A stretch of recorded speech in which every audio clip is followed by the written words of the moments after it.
now doing, Kamala, there were hopes, and correct me if I'm wrong. You can jump in if you want to on this discussion. I haven't looked at the comment section in a while. I'll look at it in here in just a second. But there were hopes, high, high, high hopes in the Democratic Party that you, Kamala Harris, would become a figure that would be so beloved as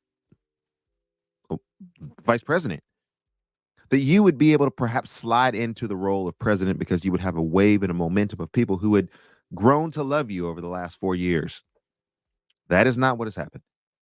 You've had a wave of people who have been embarrassed. And I'm not talking about conservatives. I spent time talking about the conservatives. You know, I don't like them. I'm talking about the progressives, the liberals, the Democrats who had put their hope in you, Kamala, that you would emerge as a figure that they could put their trust in, as a figure that they could look to as the new hope, while aged Joe Biden just sort of like Endgame, or I guess it would be Infinity Wars, just kind of withers away into dust. There would emerge a Kamala Harris, who would be the first woman president of the United States, and you've done nothing but embarrass the Democratic Party, be an embarrassment to the American people. And so, I mean, as a Christian, I am praying for you. I'm praying that the Lord get a hold of your heart and that you change some of the ridiculous nomenclature and policies that you guys are putting forward. But you've been an embarrassment to the Democratic Party.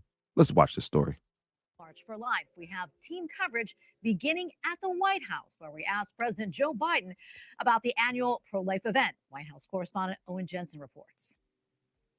Hi, Tracy. Let me set it up for you first. As President Joe Biden was walking towards Marine One today on his way to North Carolina for a speech on Bidenomics, I asked him about the March for Life. And his reply was short, just one word, in fact. But take a listen. President Joe Biden leaving the White House today, and over the noise of reporters shouting questions, I'm able to ask him. The President, the March for Life is tomorrow. The March for Life is tomorrow in Washington, D.C. The March for Life is tomorrow in Washington, D.C. Okay, you said it enough times, bro.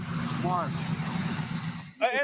Sir. My question comes just hours after the Biden campaign details how it plans to use the topic of abortion to win in November. It includes... Wait a minute. If they can say abortion on the news, then I can say abortion. Why do I get banned on social media and in Facebook? They try to kill my algorithm when I say abortion. They say abortion all the time. That's one of their main policies. You see the double speaking things that are going on there. Facebook and these people don't like you to use what could be incendiary language, but then they talk about it all the time, and it's okay.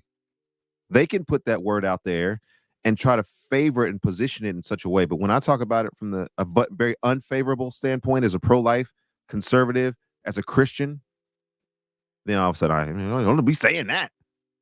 Don't say that. We're gonna have to kill your views. We have to bring this down. We're not gonna show this to people. Oh, this is offensive speech. What kind of nonsense is that?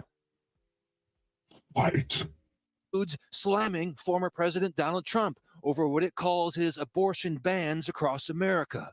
Biden recently criticized Trump for his role in overturning Roe v. Wade. Look at how frail.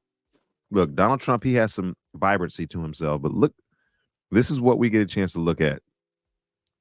Old dude versus old dude.